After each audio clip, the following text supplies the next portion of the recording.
नमस्कार सबको, मैं संतोष कश्यप। आज मैं नया लेकर आया हूँ।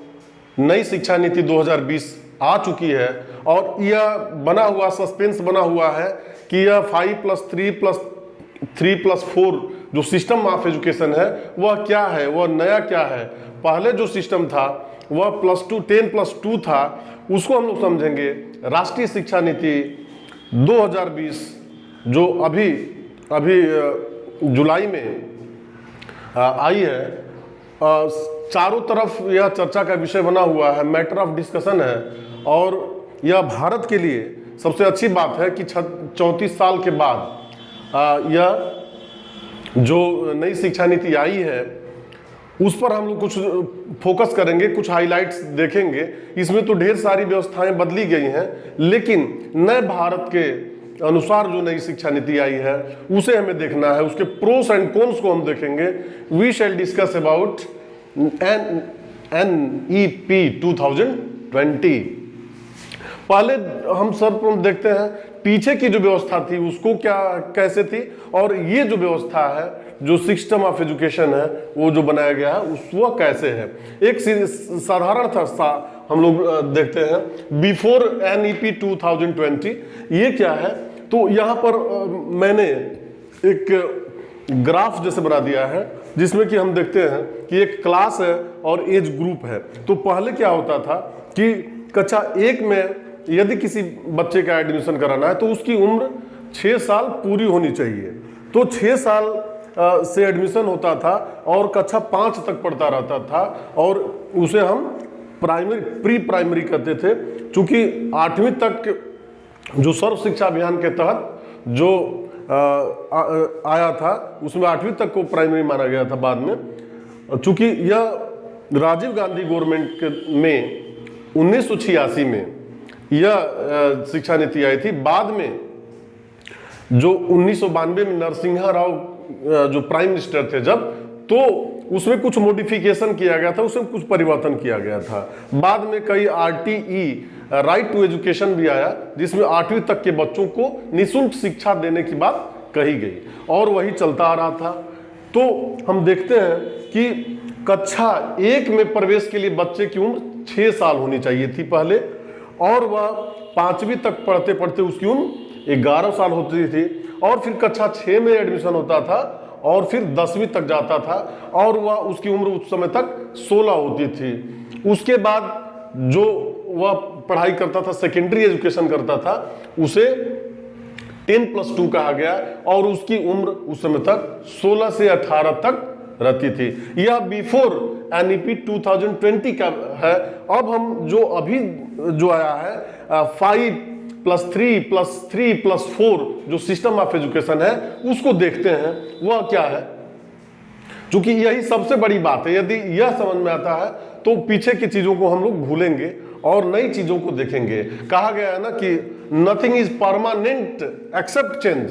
परिवर्तन के सिवा और कोई चीज अस्थायी नहीं है, यानी परिवर्तन होना ही है, और परिवर्तन नया हो तो और अच्छी बात है। हमारे प्रधानमंत्री माननीय श्री नरेंद्र मोदी ने एक नया काम किया है और नए भारत के इंडिया सेंट्रिक एजुकेशन पॉलिसी लेकर आए हैं। तो देखिए ये कैसे डिवीजन किया गया है।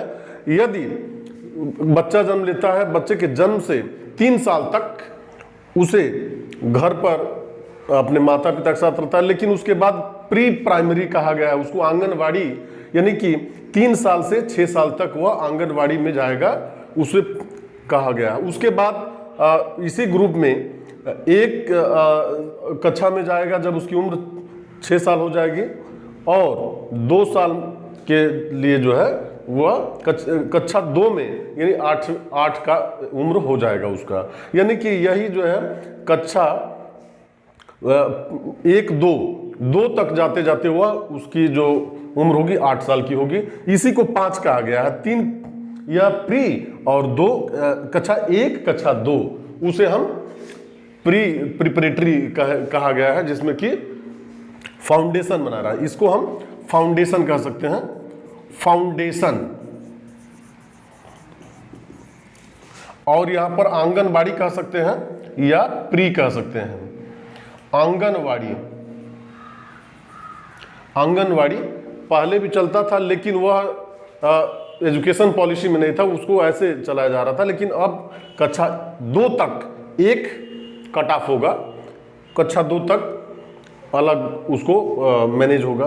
फिर जो अगला स्टेप होगा जिसे कक्षा 3, 4, 5 कहा जाएगा, उसे भी कक्षा 3, 4, 5 उस समय तक स्टूडेंट की उम्र 8 से 11 तक होगी, और उसे हम प्रिपरेटरी कहेंगे।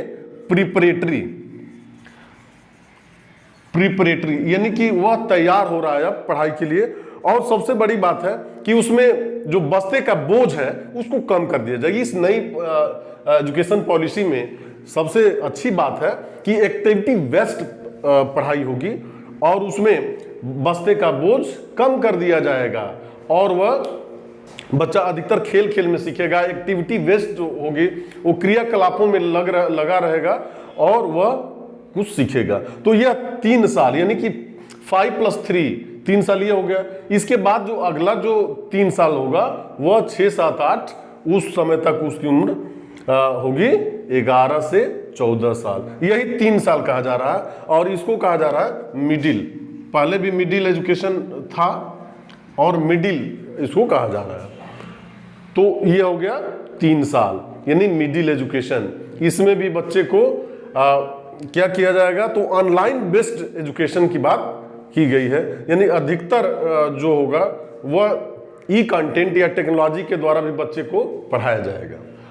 और जो नेक्स्ट स्टेप है जो कि सबसे महत्वपूर्ण है उसे हम देखते हैं, तो वह जो है क्लास 9, 10th, 11th, 12th है, जिसको कि 4 वर्ष में किया गया है और एक ग्रुप बनाया गया है इसको, और उस समय तक एज जो बच्चे का होगा वो 14 से 18 तक होगा।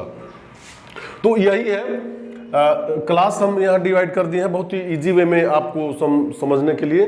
पहले सस्पेंस बना हुआ था कि क्या यह बोर्ड हट गया, क्या बोर्ड नहीं होगा, तो सारी चीजें होंगी, लेकिन वह राज्य सरकारें तय करेंगी। इसमें यही है नेशनल एजुकेशन पॉलिसी 2020, इसको हम 2020 एजुकेशन पॉलिसी भी कह सकते हैं। तो कुछ नई चीजें इसमें हुई है, और मुझे आशा है कि आप समझ गए होंगे बहुत इजी वे में कि किस तरह से 5+3+3+4 की व्यवस्था की गई है। अब कुछ बिंदुओं पर हम देखेंगे कि पहले जो MHRD होता था, MHRD ministry of human resource and development, उसका नाम अब सीधे मिनिस्ट्री ऑफ एजुकेशन कर दिया गया, शिक्षा मंत्रालय कर दिया गया है। दूसरी जो मुख्य बात ध्यान देने योग्य है वह है कि जो पहले शिक्षा पर बजट 1.6 होता था, वह उसको ले जा करके 6% GDP का उसमें करने का लक्ष्य रखा गया है। इसमें यह दूसरी MHRD पहले होता था और अब हो गया है एजुकेशन मिनिस्ट्री, यानी शिक्षा मंत्रालय कर दिया गया है। और इसको तीसरा जो मुख्य बिंदु देने योग्य है वह है कि 2035 तक 50% नामांकन यानी इनरोलमेंट की बात इसमें कही गई है।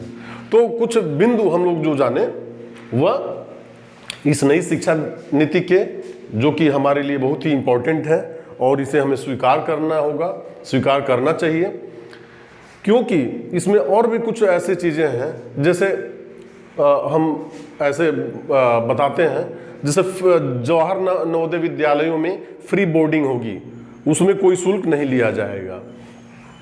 और जो इसमें होगा दूसरा बिंदु होगा कि ऑनलाइन एजुकेशन के लिए डेडिकेशन इस नई शिक्षा NEP 2020 में की गई है कि maximum things will be according to online education. And इसमें जो 3 लैंग्वेज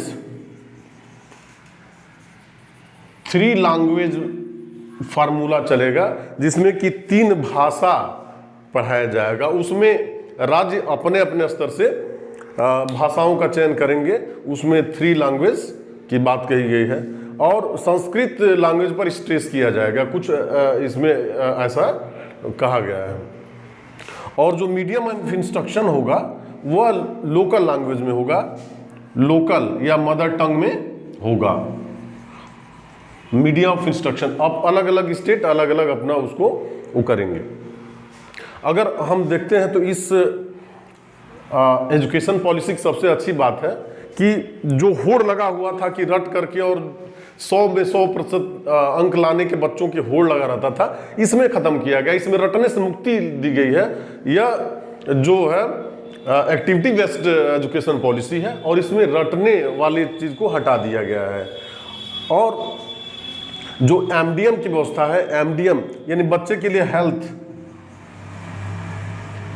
चेकअप इस पॉलिसी में किया गया है। एमडीएम अब पहले केवल 8वीं तक के बच्चों को होता था, लेकिन इस एजुकेशन पॉलिसी में 18 इयर्स एज की तक के बच्चों को भी सरकार मुहैया करा सकती है भोजन, और उसके जो है चेकअप स्वस्थ रहने के लिए कराया जा सकता है। अगर हम हायर एजुकेशन की बात करेंगे तो हायर एजुकेशन में एक दो चीज़ें मैं बताऊंगा, उसके बाद समाप्त करूंगा। हायर एजुकेशन में जो चीज़ है वो मल्टीपल एग्जिट और मल्टीपल एंट्री, ये सबसे अच्छी बात है। अच्छी बात भी कह सकते हैं और इसको जो है खराब भी कह सकते हैं, दोनों कह सकते हैं। देखिए किस तरह से, जो मल्टीपल एग्जिट, यदि वह लड़का अगर बीए में एडमिशन लेता है और उसकी इच्छा है कि वह साइंस का फिजिक्स भी ले ले तो वह ले सकता है, और उसमें स्ट्रीम की जो है चेंजिंग की गई है, कॉमर्स के भी सब्जेक्ट वो पढ़ सकता है। यदि 1 साल अगर वो पढ़ लिया और उसको पढ़ने की इच्छा नहीं है तो उसे सर्टिफिकेट मिलेगा, 1 साल का सर्टिफिकेट मिल जाएगा। अगर वह जो है सेकेंड ईयर में सब्जेक्ट को छोड़ करके दूसरे सब्जेक्ट लेना चाहता है तो वो कर सकता होगा। और ग्रेजुएशन में सेकेंड ईयर के बाद वो पढ़ना नहीं चाहता है तो उसे डिप्लोमा का सब सर्टिफिकेट मिल जाएगा। यदि वो 3 इयर्स कंप्लीट करता है तो उसे डिग्री मिलेगी। तो इसे जो है मल्टीपल एंट्री और मल्टीपल एग्जिट, तो जब चाहे तब वो छोड़ सकता है, जब चाहे तब वो आ सकता है। तो पहले होता था कि फर्स्ट ईयर छोड़ दिया पढ़ करके तो उसे कुछ कोई मतलब नहीं रहता था, उसे माना जाता था कि कुछ पढ़ाई नहीं किया। तो इस तरह से मल्टीपल एग्जिट और मल्टीपल एंट्री सही है, लेकिन इसको हम कह सकते हैं कि वह जो लड़का होगा, वो जो स्टूडेंट बनेगा, उसे किसी एक में स्पेशलिटी नहीं रहेगी, वह jack of all trades and master of none होगा। सारे चीज को जानेगा लेकिन एक में जो है वह कुशल नहीं होगा, दक्ष नहीं होगा। तो ये उसके लिए जो है ड्रॉबैक हम कह सकते हैं। और जो अच्छाई ये है कि सर्टिफिकेट उसको मिल जा रहा है। टीचर्स एजुकेशन की हम बात करेंगे तो टीचर्स के लिए और भी स्ट्रॉन्ग प्रोसेस किया गया है। टीचर बनना और भी कठिन होगा क्योंकि उसे कई परीक्षाओं से गुजरना होगा और उसे एक्टिविटी बेस्ड, यानी कि कहा गया है ना कि if you want to know the position of a country, know the position of a teacher. यदि टीचर अच्छे तो उस देश की जो स्थिति होगी अच्छी होगी। इस तरह से नई एजुकेशन पॉलिसी पर आज हम लोग डिस्कशन किए। इस तरह से हम लोग जो आप कमेंट में बताइए कि कुछ नई चीजें जो आई हैं वो आपको कैसा लग रहा है। मुझे अच्छा लग रहा है और परिवर्तन संसार का नियम है, हमें अडॉप्ट करना चाहिए और फिर आगे बढ़ना चाहिए। जय हिंद, जय भारत, वंदे मातरम।